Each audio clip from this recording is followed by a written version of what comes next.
Okay, we'll get started. We'd like to welcome Billy Horschel into the interview room here at the Genesis Scottish Open. Billy won your 7th PGA Tour title earlier this year at the Memorial. You have 3 runner-up finishes this year. Excellent form. If we can get some comments on your season and then your form coming into the week. Yeah, it's been a really good year. I repeat myself a lot, but sometimes all the hard work and practice that we put in, we don't always get the results out of it. And it's nice that this year we're starting to see some more of the results. What my team and I have done over the last couple of years, some of the changes we've made to try and be more consistent, try and win the events, bigger events. It's been nice to finally see, and it's been a really solid year. I mean, unfortunately missed the cut at the U.S. Open by a shot, and still haven't played well in majors.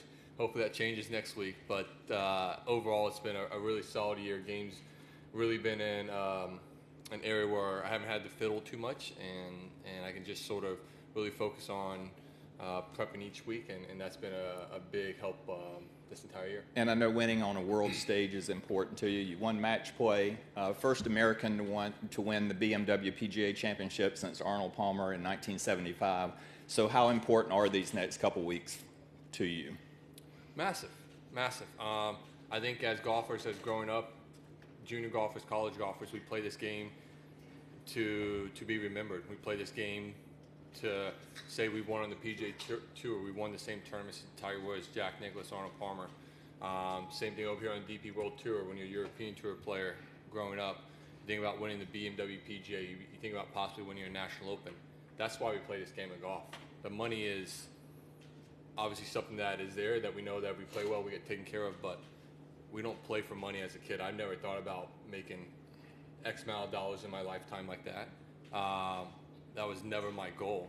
My goal was to be, hopefully one day, considered one of the greatest players in the game, hopefully one of the greatest players in my generation, if not the greatest players in the game, and hopefully be remembered. That's what we as junior golfers wanted to do. We wanted to be like Tiger. We wanted to be like Jack Nicklaus. We wanted to be like Fred Couples. So to think about the money aspect wasn't what I did it for. All right, we'll open it up to questions now. If you'll raise your hand, we'll start with Martin. Hi, Billy. You've played in some big events on this side of the Atlantic. How does this one feel? We've got 14 of the world's top 15, all 4 reigning major champions. How does this one feel compared to some of the big events you've played on this side of the pond? Yeah, I was fortunate enough to play here last year, came over and played for the first time, and obviously it was a big event then, but now with the co-sanctioned events, our co-sanctioned event with the PGA Tour and PGA Tour players coming over here to get ready for the Open Championship, this is a big event. This is a massive event. When you look up on that wall and you see you got the 4 current reigning major champions at the same event, you got 14 of the top 15 players in the world. I mean, this is what we play for.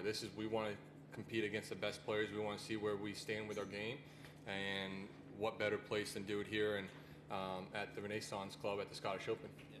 There's a big cloud hanging over the event. What are your thoughts on that at the moment in terms of the players that are potentially going to play, that look like they are going to play? What's your thoughts on that?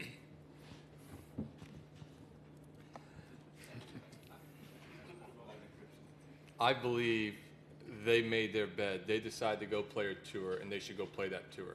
They shouldn't be coming back over here to play the DP World Tour or the PGA Tour. To say that they wanted to also support this tour, whether DP or PGA Tour going forward, while playing the LIV Tour, is complete asinine, in my opinion. To play the PGA Tour, you got to play 15 events. And their schedule's 8 now and going to be 14. So to say they're going to play 29 events a year and still hold their membership on the PGA Tour is ridiculous. And I know it's easier over here on the DP World Tour, where you only have to play 4 events outside the majors and WC events. But in my sitting here, being able to talk to the DP World Tour players over the last couple of years, having a conversation with them in Germany at the BMW International Open, just coming to play the big events on the DP World Tour, yeah, that helps, but that's not supporting the DP World Tour.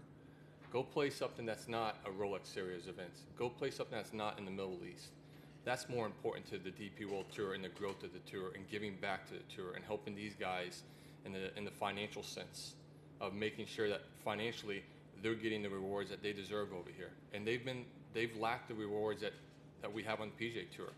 Obviously, there's a multitude of reasons for it, but these guys deserve just the similar rewards over here that we get on the PGA Tour. So it's unfortunate because those guys made their bed. That's what they want to do, and just go leave us alone. Honestly, they keep talking about the PGA Tour doesn't listen to them, and obviously I'm carrying on to your question because this is something. The last week I've been really frustrated by it because there's a lot of guys that are hypocrites, that aren't telling the truth, that are lying about some things that I can't stand to sit here anymore and be diplomatic about it as I have been in the past. I don't fault anyone for going to play the Live Tour. I don't have any ill will for anyone going to play the Live Tour. I have ill will towards the comments that they've made. Comments saying that Jay Monahan doesn't listen to the PGA Tour. The PGA Tour doesn't listen to us. Jay Monahan and everyone at headquarters is the PGA Tour. They work tirelessly for us to reap the financial rewards and have all the opportunities we have. At the same time, I am one of 200 plus members of the PGA Tour. I am the PGA Tour, just as 2 other 100 members of PGA Tour. So when you're taking shots at the PGA Tour, and Jay Monahan, you're just not taking shots at them, you're taking shots at us. And to say that they don't listen is a complete farce. It really is. They can't listen. If they listen to everything every 200 plus players on the PGA Tour said, our tour would be a complete mess. We wouldn't even have a tour. And so it's ridiculous to hear some of these comments some of these guys made saying, well, this allows me to play less tournaments. I've played 30, 35 weeks a year. No one's forced you to play that many events. The PGA Tour says 15 events minimum. All you have to do is play 15 events. If you keep your card in those 15 events, then that's fine. You don't have to play. If you want to play it better or you want to play more so you get a chance to win the FedEx Cup, so be it. So be it. No one's made you play that first playoff event to miss family obligations. No one has. We're independent contractors. We do sign a contract with the PGA Tour that requires us to meet certain requirements of the PGA Tour. But we have the opportunity to make our schedule. So to say that we have to play X amount of events and they don't have time off, no one makes you. I'm on the road for 5 weeks. I've not seen my family for 3 weeks. I haven't seen them for 3 weeks. The last 3 weeks wasn't at the U.S. Open. Didn't see them in Germany. I stayed over here for London for a week. I'm not seeing them this week. I'm not seeing them that week for next week. So 5 weeks. But that's what my wife and I decided. That's what, when we laid our schedule out, it just worked that way.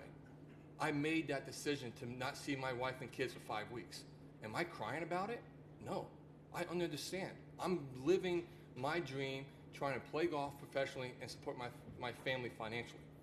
And so I'm just tired of these comments. Like, go play your Live Tour and forget about the PGA Tour. You didn't want to support the PGA Tour going forward. Don't tell me you're going to play Live when they go to 14 events and then go play 15 events on a PGA Tour and play in 29.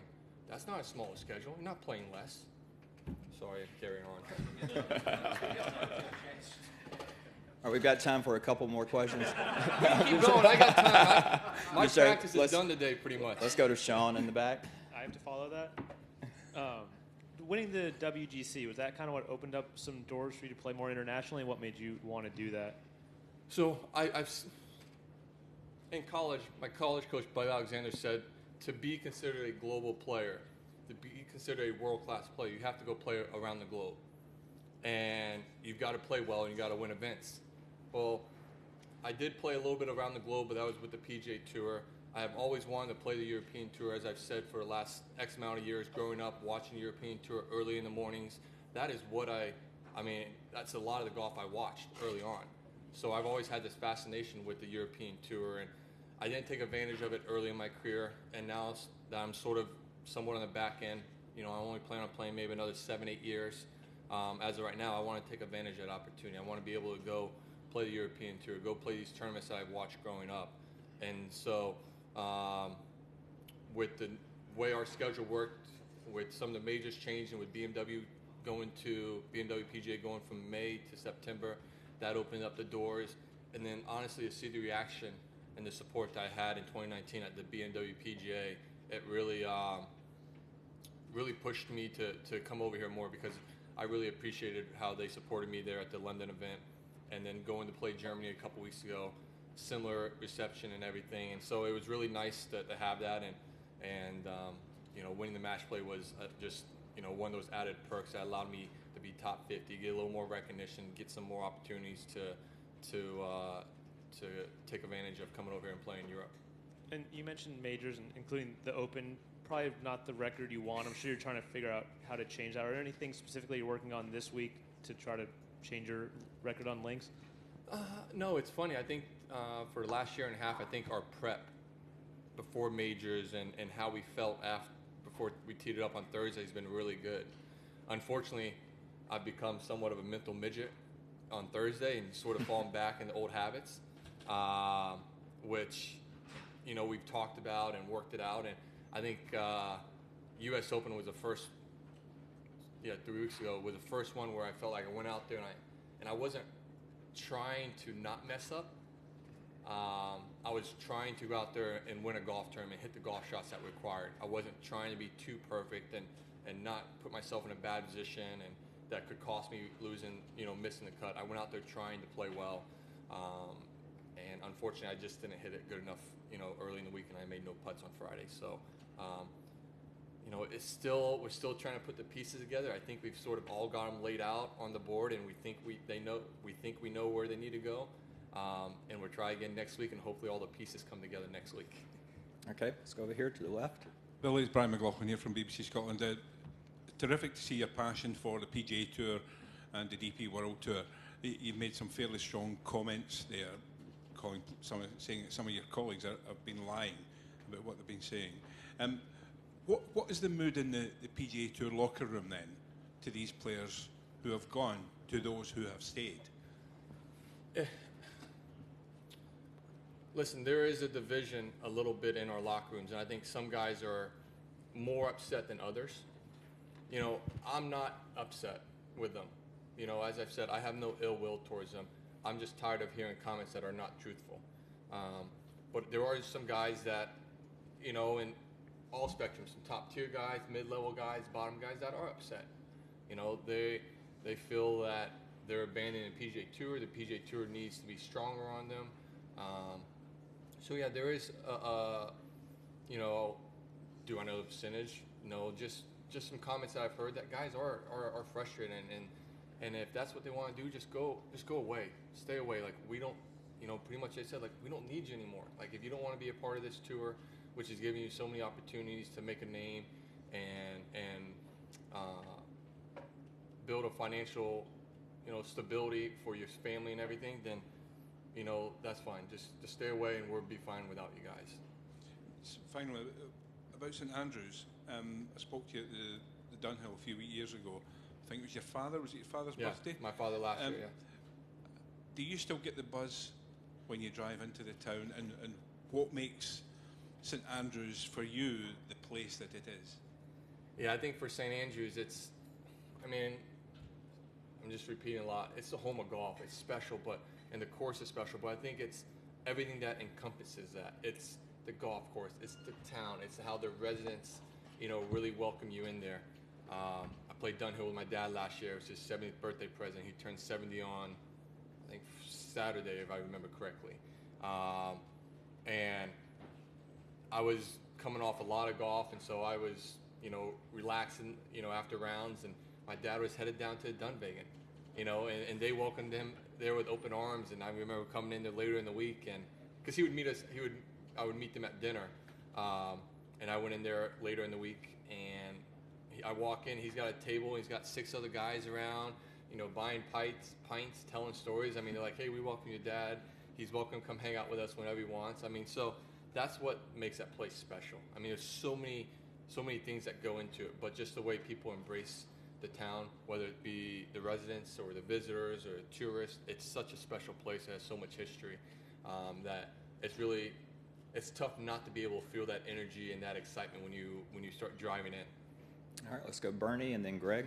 Billy, can I just ask you, when you talk about rewards, and we know the winner this week, if he's not already a member of the PGA Tour, becomes a member of the PGA Tour. I'm probably taking you back to the time when you earned your PGA Tour card for the first time. What would it mean for for a non-PGA Tour member to win this week and knowing he's got his PGA Tour card? It'd be to me. I think it'd be pretty special for them. It'd be awesome for the event. It'd be awesome for our DP Tour and PGA Tour coalition that we have now. I don't know what the exact word. It's no longer alliance. They've strengthened the bond, as we know.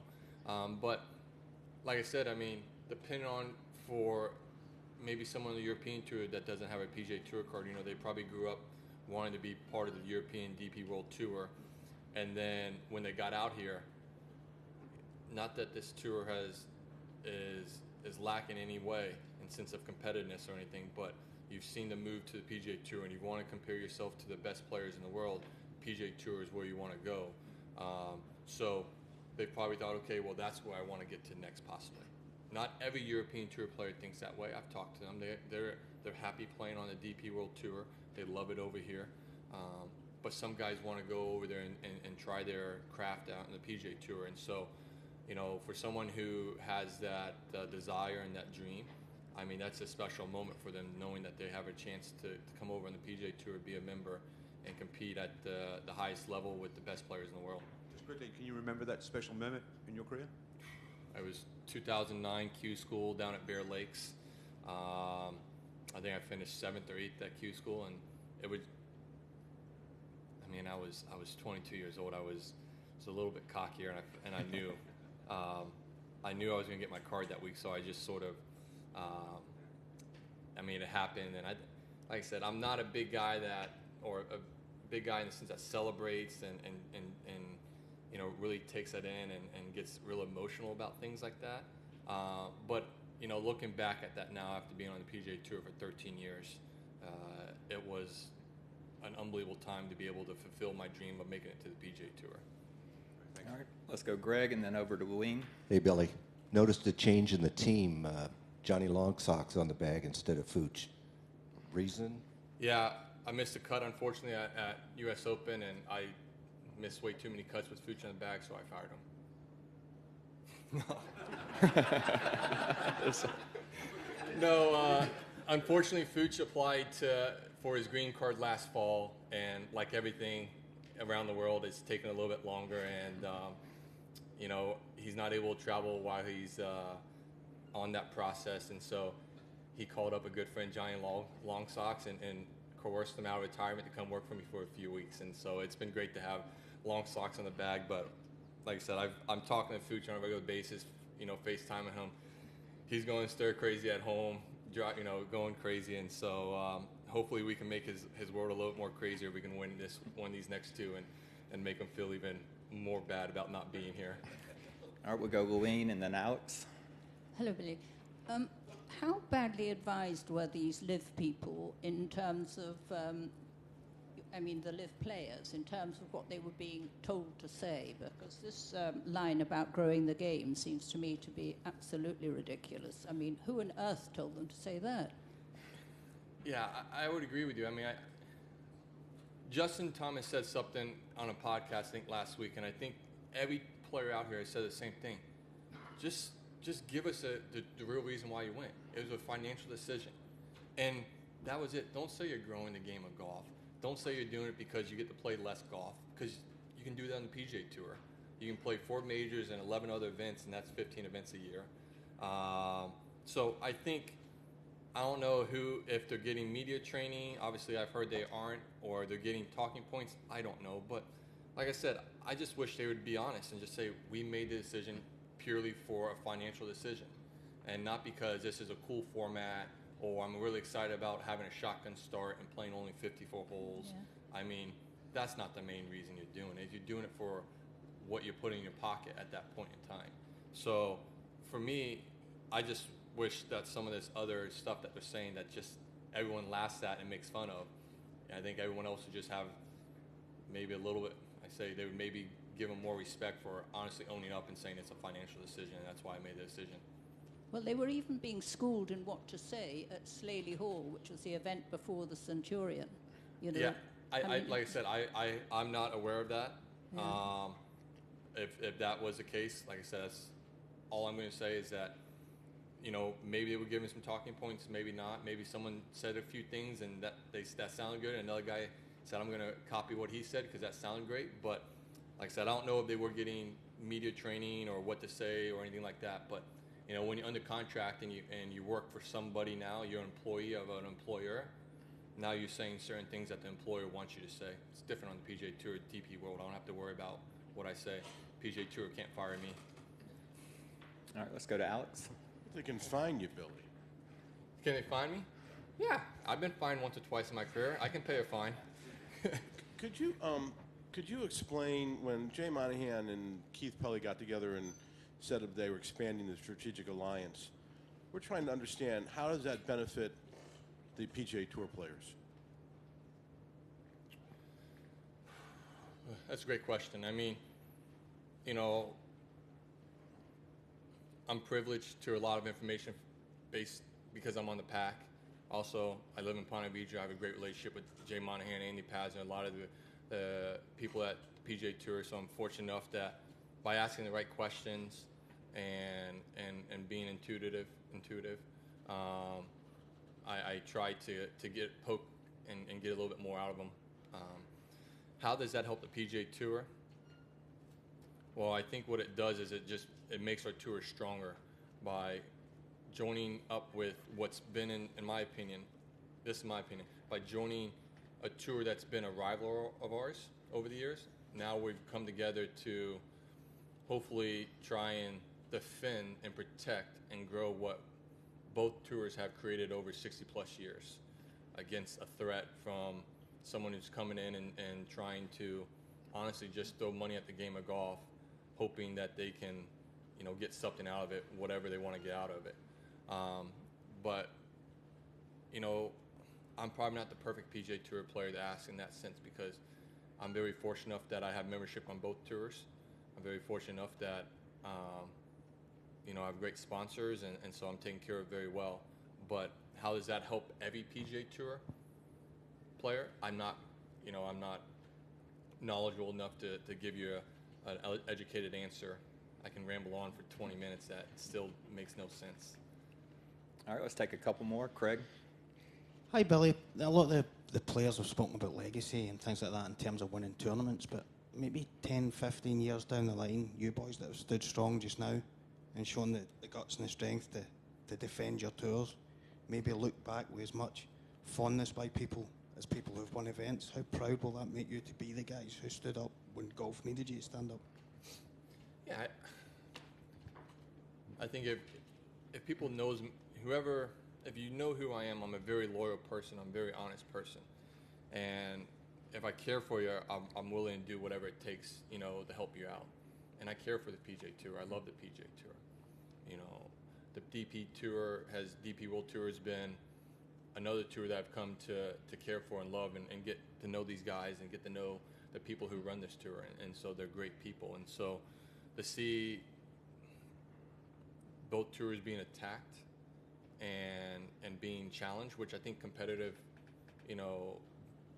competition is really great, but going about it in a way that I don't think is very correct and the way it should be done. If I happen to play a small part in both these tours' success and seeing guys win and then, they become, great generational golfers of their generation or great golfers of history, I mean, that'd be pretty special. I mean, I'm very fortunate enough that over some of the comments I've said over the last 6 months, to have the likes of Fred Couples and Tom Kite and some of these other unbelievable legends of the game of golf, PGA Tour players that have made the PGA Tour what it is today, reach out and thank me for that. I'll be doing the same thing, for the next generation of golfers, for how they, I think the World of Worlds Zalatoris and what he's doing, and Sam Burns and Cameron Young, I think those guys are the next stars of this tour, and so, I'm just trying to make sure that they have a place where they can compete at the highest level and be remembered for what they did on the golf course, but not for what they put in their bank account. All right, let's go to Phil. Billy, if you happen to be drawn with one of the live players this week, does that make for an entirely silent 5.5 hour round, or are you happy to get your point of view across? as I said, I have no ill will towards these guys. I don't. I mean, Ian Poulter's been a good friend of mine for many years. I've known Justin Harding since college days. Adrian Ortega, I played with him a couple times. I have no problem playing with these guys. You know, Poulter is very English and very blunt and very straightforward. I mean, I've got 2 guys that are English on my team, and I'm very blunt and straightforward my own self. So it'll still be it. And I don't, like I said, I haven't taken a shot at anyone personally. I'm not taking shots at them personally. I'm just taking shots at some of the comments that they say that I just think are a little, excuse me again, asinine a little bit. And Poulter hasn't said anything. Poulter hasn't said anything, a comment that I've disagreed with. You know, Justin Harding or Adrian Ortega haven't said anything I've disagreed with what they've said or had an issue with what they've said. So, you know, for me, like I said, majority of these guys I have great relationships with, and that's still going to be the same. Now, our talking points may be a little bit different. There may not be a lot to talk about. You know, I don't really care what they're doing on the Live Tour. I don't really care what that tour is all about. You know, but if it's Poulter, I'm sure we're going to be talking about Arsenal versus West Ham. All right. Well, Billy, we appreciate your time. Best of luck this week. Thank you, Johnny. Yep. Thank you, guys.